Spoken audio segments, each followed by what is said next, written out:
ഇങ്ങനെ നാണിച്ചു നിന്നാൽ മതിയോ? അവളുടെ ഇടുപ്പിലൂടെ കൈയിട്ട് വിരിഞ്ഞു മുറുക്കി അവളുടെ താടി പിടിച്ചുയർത്തിക്കൊണ്ടവൻ ചോദിച്ചു. അവളുടെ മേനിയെ വല്ലാത്ത ഭാവത്തിൽ നോക്കിക്കൊണ്ടവൻ അവളുടെ കവിളിൽ മുത്തമിട്ടു. രാഹുൽ അനുവിനെയും കൈകളിലേന്തി നടക്കുമ്പോൾ അവൻ്റെ കണ്ണുകളിൽ വിരിയുന്ന ഭാവങ്ങൾ അവൾ നോക്കി കാണുകയായിരുന്നു. അവൻ അവളെ ബെഡിൽ പതിയെ ചായച്ചു കിടത്തി. അവളുടെ അരികിൽ കിടന്ന താടിക്ക് കൈയും കൊടുത്തു അവളെ തന്നെ നോക്കി നിന്നു. മുട്ടിന് വേലെ വരുന്ന നിശാവസ്ത്രത്തിൽ അവളുടെ മേനിയഴക് എടുത്ത് കാട്ടുന്നുണ്ട്. അവളുടെ ശരീരത്തിൽ അലഞ്ഞു നടക്കുന്ന അവൻ്റെ കണ്ണുകൾ അവളോട് പലതും പറയുന്നുണ്ട്. അവൻ്റെ ആ നോട്ടം താങ്ങാനാവാതെ അവൾ നാണത്തോടെ മിഴികൾ താഴ്ത്തിക്കളഞ്ഞു. നാണത്താൽ ചുവന്നു തൊടുത്ത അവളുടെ കവിളുകളും പിടയ്ക്കുന്ന ആ മിഴികളും വിറയ്ക്കുന്ന അതരങ്ങളും ഹൃദയ താളത്തിനനുസരിച്ച് ഉയർന്നു താഴുന്ന മാറിടങ്ങളും. അവൻ്റെ കണ്ണുകൾ അവളുടെ മാറിടുക്കിലേക്ക് നീണ്ടു. ഡിം ലൈറ്റിൻ്റെ വെളിച്ചത്തിൽ ജ്വലിക്കുന്ന അവളുടെ സൗന്ദര്യം മറയില്ലാതെ കാണാൻ അവന് കൊതി തോന്നി. അവൻ മെല്ലെ മുഖം താഴ്ത്തി അവളുടെ ചുണ്ടുകളെ നുണയാൻ തുടങ്ങി. ആ നിമിഷം അവൻ അവളുടെ വസ്ത്രം തോളിൽ നിന്നും അരവരെ താഴ്ത്തിയിരുന്നു.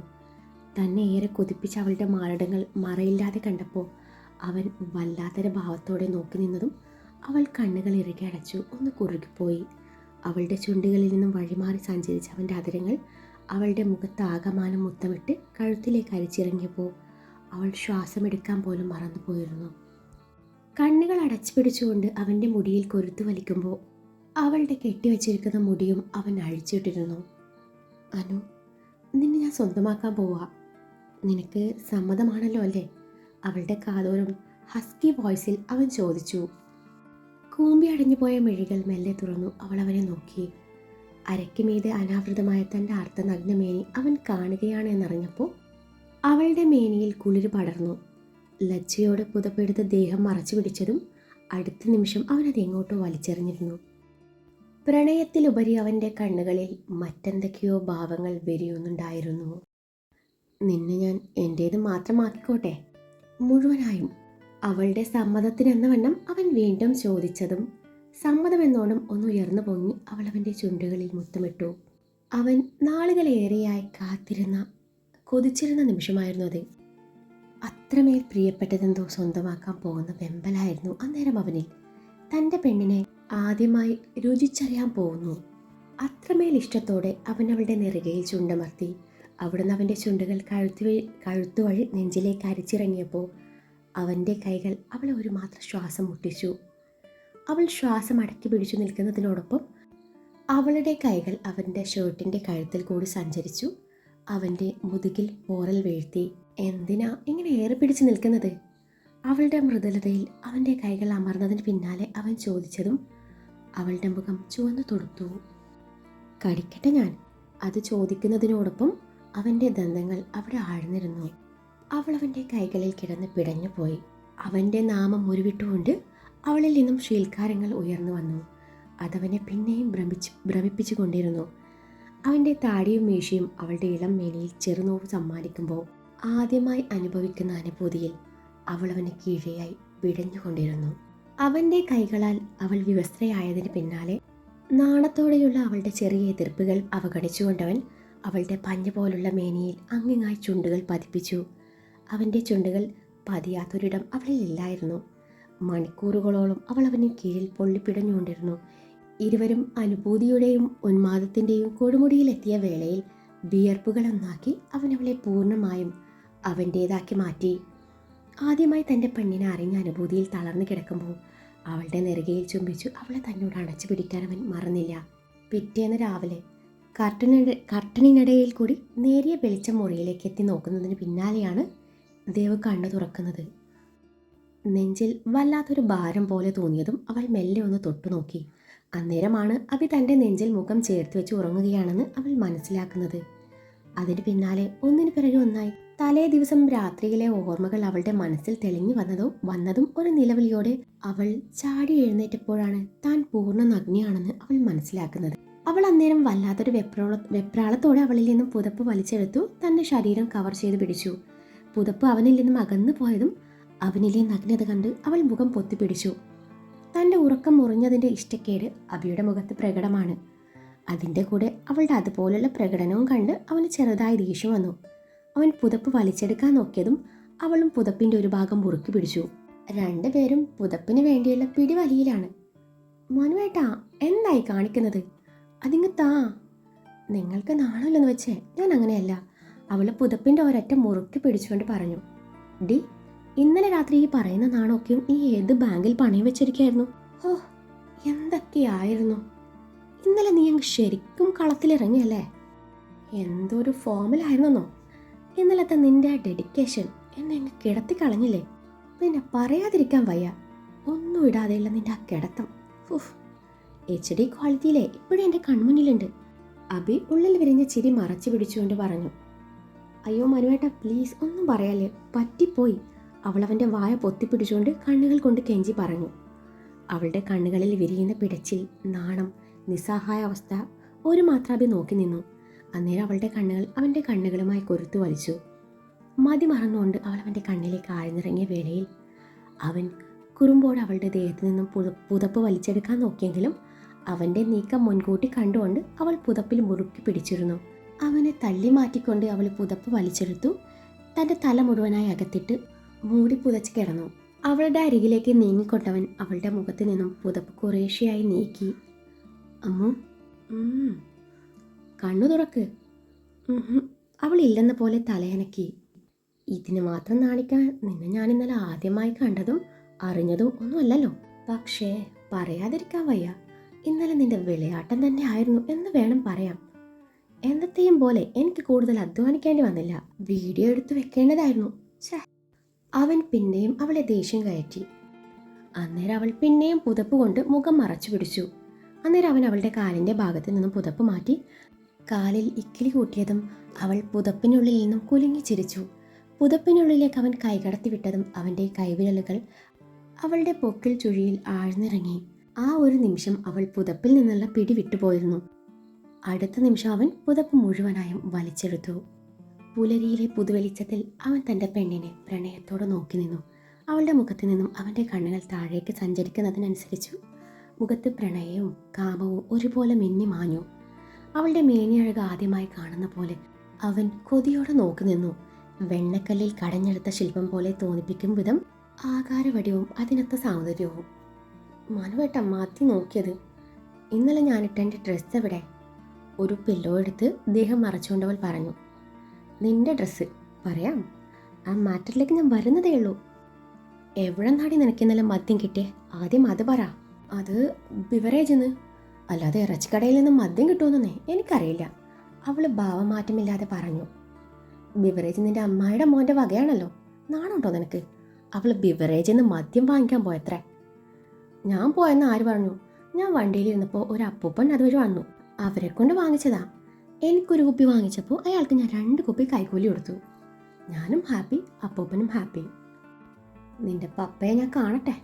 മോളുടെ വീരസാഹസിക കഥകളെ ഞാൻ പറയുന്നുണ്ട്. ഇക്കാര്യത്തിൽ പപ്പയാണ് എൻ്റെ ഗുരു. വീട്ടിൽ ഞങ്ങൾ ഒരുമിച്ച് അടിക്കാറ്. പപ്പ കുടിക്കുമ്പോൾ വേസ്റ്റ് വരുന്ന മദ്യമൊക്കെ ഞാൻ കുടിക്കും. ദേവു നിഷ്കുവായി പറഞ്ഞു. അത് ശരി, മത്തൻ കുത്തിയാ കുമ്പളം മുളക്കില്ലല്ലോ, അബി പറഞ്ഞു.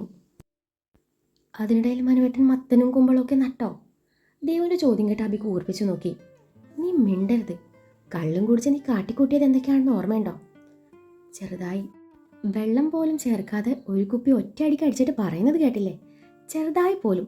എന്നിട്ട് നീ എൻ്റെ കവിളിൽ ആഞ്ഞു തല്ലി. അത് ഓർമ്മയുണ്ടാവോ? ഓ മൈ കടവുളെ, ഞാൻ തല്ലിയൊന്നോ? മഹാപാവം പറയാലോ മനുവേട്ട. ഭർത്താവിനെ തല്ലാൻ മാത്രം ഞാൻ അത്രയ്ക്കും അധപതിച്ചിട്ടില്ല. നിങ്ങൾ വല്ല സ്വപ്നവും കണ്ടതാവും, അല്ലാതെ ഞാൻ നിങ്ങൾ അടിക്കുമോ? ശേഷേ, ഞാനൊരു തല്ലിപ്പൊളിയാണ്, സമ്മതിച്ചു. പക്ഷെ ആരും തല്ലാറില്ല. എൻ്റെ വേണ്ടപ്പെട്ടവരെയും മുതിർന്നവരെയും ഗുരുക്കന്മാരെയും ഞാൻ ആവോളം റെസ്പെക്റ്റ് ചെയ്യാറുണ്ട്. മനുവേട്ടൻ ഞാനീ പറഞ്ഞ 3ലും പെഴുന്ന എൻ്റെ ജീവൻ്റെ ജീവനാണ്. അങ്ങനെയുള്ള മനുവേട്ടനെ ഞാൻ അടിച്ചു എന്ന് പറയുന്നത് കേൾക്കുമ്പോഴേ എനിക്ക് നല്ല വിഷമമുണ്ട് കേട്ടോ. ദേവ് ഒന്നും അറിയാത്ത പോലെ പറഞ്ഞു. എനിക്ക് ബാക്കിയെല്ലാം ഓർമ്മയുണ്ട്, എന്നെ അടിച്ചത് മാത്രം ഓർമ്മയില്ല. ശരി, സമ്മതിച്ചു. നീ ചെയ്ത തെറ്റിന് ഇന്നലെ ഞാൻ ശിക്ഷ തന്നില്ലല്ലോ, എന്നാ ഇപ്പം തന്നേക്കാം. അബി പറയുന്നത് കേട്ടതും ദേവ് ഉമിനീരിറക്കി. മനുവേട്ട, അതൊക്കെ കഴിഞ്ഞു പോയില്ലേ? ഇന്നു മുതൽ നമുക്കിടയിൽ no sorry, no thanks, no quarrelling, no arguments, no secrets. From this moment we are friends. സന്തോഷവും സങ്കടവും ദുഃഖവും സുഖവും ഒരുമിച്ച് പങ്കിടുന്ന കട്ട ചങ്ക്സ്. ഡ ചങ്ക, നീ പോയി എനിക്കൊരു ഡ്രസ്സ് എടുത്തിട്ട് വാടാ. ദേവ് അബിയെ നോക്കി പറഞ്ഞു. നിന്റെ മറ്റവനോട് പോയി പറ, അബി പിറുപിറുത്തു. പറഞ്ഞേനെ, പക്ഷെ മറ്റവൻ്റെ മുന്നിൽ ഈ കോലത്ത് നിൽക്കുന്നത് മോശമല്ലേ? ഇനിയിപ്പോൾ ഇയാൾക്ക് കുഴപ്പമില്ലെങ്കിൽ എനിക്കും കുഴപ്പമില്ല. ഞാൻ ഇതുപോലെ പോയി ബാൽക്കണിയിൽ ഡോർ തുറന്നിട്ട് അവിടെ നിൽക്കാം. റോഡിലൂടെ പോകണ എല്ലാവരും ഹിറ്റ്ലറുടെ ഭാര്യയുടെ സൗന്ദര്യം കാണട്ടെ. അന്നേരം അബിക്ക് ദേഷ്യം വന്നു. അവൾ അവൻ്റെ കവിള് കുത്തിപ്പിടിച്ചു അവളെ ബെഡിലേക്ക് അമർത്തി. അമ്മു, എന്തും ഞാൻ സഹിക്കും. പക്ഷെ ഇപ്പം നീ പറഞ്ഞത് ഇനി ഒരു വട്ടം കൂടി പറഞ്ഞാൽ നീ എൻ്റേത് മാത്രമാണ്. നിന്നെ ഇതുപോലെ കാണാൻ ഈ ഭൂമിയിൽ എനിക്കൊഴികെ മറ്റാർക്കും അവകാശമില്ല. നിന്നിലെ ഓരോ രോമകൂപങ്ങൾ പോലും എനിക്ക് മാത്രം അവകാശപ്പെട്ടതാണ്. അവൻ്റെ കണ്ണുകളിലെ ഭാവമാറ്റം കണ്ട് അവൾ ഭയന്നു പോയിരുന്നു. അവൾ അവൻ്റെ മുഖത്തേക്ക് ഉറ്റുനോക്കി. അവളുടെ കണ്ണുകളിലെ പിടച്ചിൽ കണ്ടതും അവൻ കവളിൽ നിന്നുള്ള പിടിവിട്ടു. ഓ, എൻ്റെ കവിള് എന്തോ ഒരു പിടിയാ പിടിച്ചത്. ദേവ് കവിള് തടവിക്കൊണ്ട് പറഞ്ഞു. സോറി, നീ പെട്ടെന്ന് അങ്ങനെ പറഞ്ഞപ്പോൾ എനിക്ക് എന്നെ തന്നെ കൺട്രോൾ ചെയ്യാൻ പറ്റിയില്ല. പോട്ടെ. വേദനിച്ചോ? അബിയുടെ സ്വരം നേർത്തു തുടങ്ങി. ചെറുതായി, അവള് പതിയെ പറഞ്ഞു. സാരില്ല, ഇന്നലെ നിന്റെ ഈ പനിനീർ പൂ പോലുള്ള കൈകൊണ്ട് എൻ്റെ കവിളിലടിച്ചപ്പോൾ എനിക്കും ചെറുതായി വേദനിച്ചിരുന്നു. അതും പറഞ്ഞവൻ അവളിലേക്ക് അമർന്നതും അവളൊന്ന് പൊള്ളിപ്പിടഞ്ഞു പോയിരുന്നു. മനുവേട്ടാ, എന്താ ഇത്? ഞാൻ എഴുന്നേക്കട്ടെന്ന്. അങ്ങനെ ധൃതി പിടിച്ച് എഴുന്നേക്കേണ്ട ആവശ്യമൊന്നുമില്ലല്ലോ. നമുക്ക് ഒരുമിച്ച് എഴുന്നേറ്റ് ഒരുമിച്ച് കുളിച്ച് ഒരുമിച്ച് താഴേക്ക് പോവാം. അതിനു മുൻപേ ഞാൻ നിന്നെ ചെറുതായി സ്നേഹിക്കാൻ പോവാണ്. അതും പറഞ്ഞവൻ അവളുടെ കഴുത്തിലേക്ക് മുഖം പുഴുത്തി. മനുവേട്ടാ, ഈ സ്നേഹിക്കൽ കുറച്ച് കൂടുന്നുണ്ട് കേട്ടോ. സ്നേഹിക്കുന്നതൊക്കെ കൊള്ളാം. ഇതിനു മുൻപ് എനിക്കൊരു കാര്യം പറയാനുണ്ട്. നീ പറഞ്ഞോടി, ഞാനിങ്ങനെ നിന്നെ സ്നേഹിച്ചുകൊണ്ട് കേട്ടോളാം. അവളുടെ കഴുത്തിൽ അങ്ങിങ്ങായി ചുംബിച്ചുകൊണ്ടവൻ പറഞ്ഞു. ഞാനൊന്ന് പറഞ്ഞോട്ടെ. അവൾ അവൻ്റെ മുടിയിൽ പിടുത്തമിട്ട് തനിക്ക് നേരെ നിർത്തിക്കൊണ്ട് പറഞ്ഞു. എന്താ? അതെ, ആമി ചേച്ചി പ്രഗ്നൻ്റ് ആയപ്പോൾ തൊട്ട് എന്നോട് എല്ലാവരും ചോദിക്കുക, ആമി ചേച്ചിയുടെ കല്യാണത്തിന് മുൻപ് കല്യാണം കഴിഞ്ഞിട്ടു കുട്ടിക്ക് വിശേഷമൊന്നും ആയില്ലെന്ന്. നിങ്ങൾക്ക് കുട്ടികളാവാഞ്ഞിട്ടാണോ അതോ വേണ്ടെന്ന് വെച്ചിട്ടാണോ എന്ന്.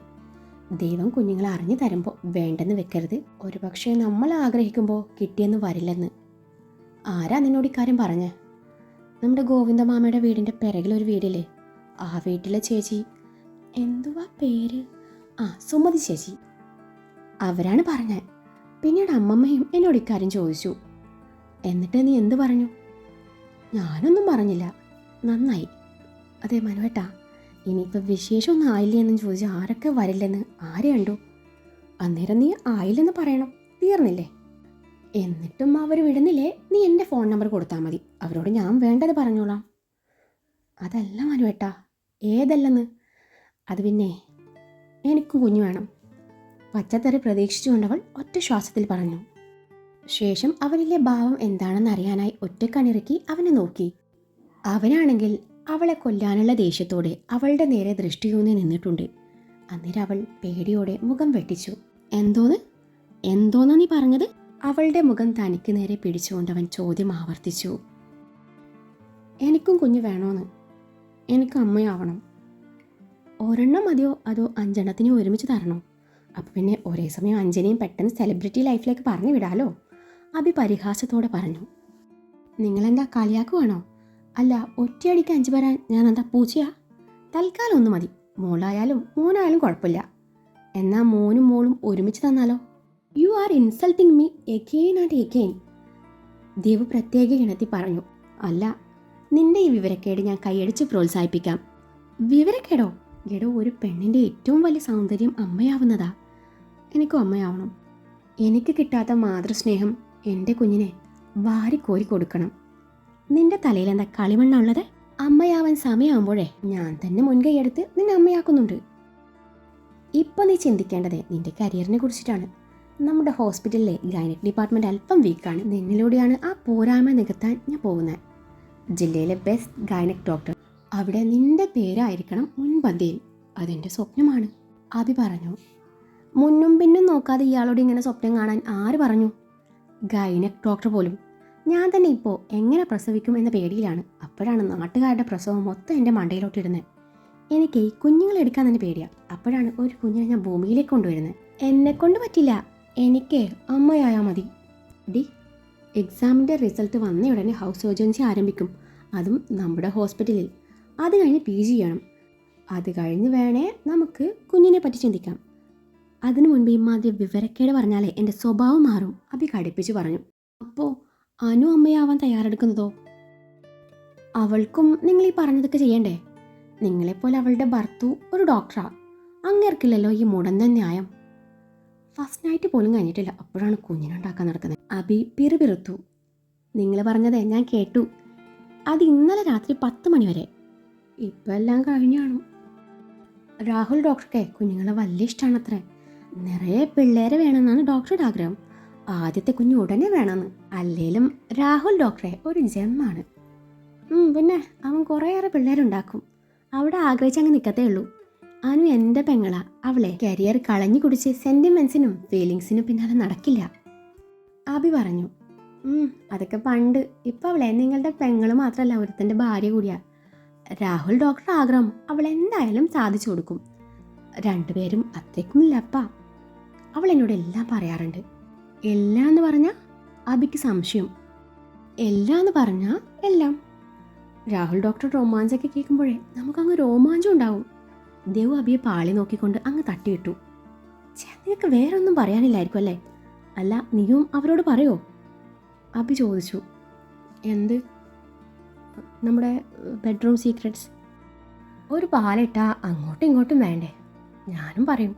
നിങ്ങളുടെ ക്രിഞ്ചൊക്കെ കേട്ടാണ് ചിരിച്ച് പണ്ടാരടങ്ങും. ദേവ് അബിയെ വട്ടുപിടിപ്പിച്ചു. നീ ഇത്രയ്ക്കും മണ്ടിയായല്ലോ. ഇനി ഞാൻ എങ്ങനെ അവളുടെ മുഖത്ത് നോക്കും? നിങ്ങൾ പേടിക്കണ്ട, ഞാനങ്ങനെ എല്ലാം പറഞ്ഞിട്ടൊന്നുമില്ല. ചിന്ന ചിന്ന റൊമാൻസ്. അതൊക്കെ വിട്, നമുക്ക് കാര്യത്തിലേക്ക് തിരിച്ചു വരാം. പാറും തച്ചുവേട്ടനും അവരെ കൊച്ചിൻ്റെ പേര് വരെ കണ്ടെത്തിയെന്ന്. പിന്നെ നിന്റെ ചേട്ടൻ കൊച്ചിന് പേര് കണ്ടെത്തി.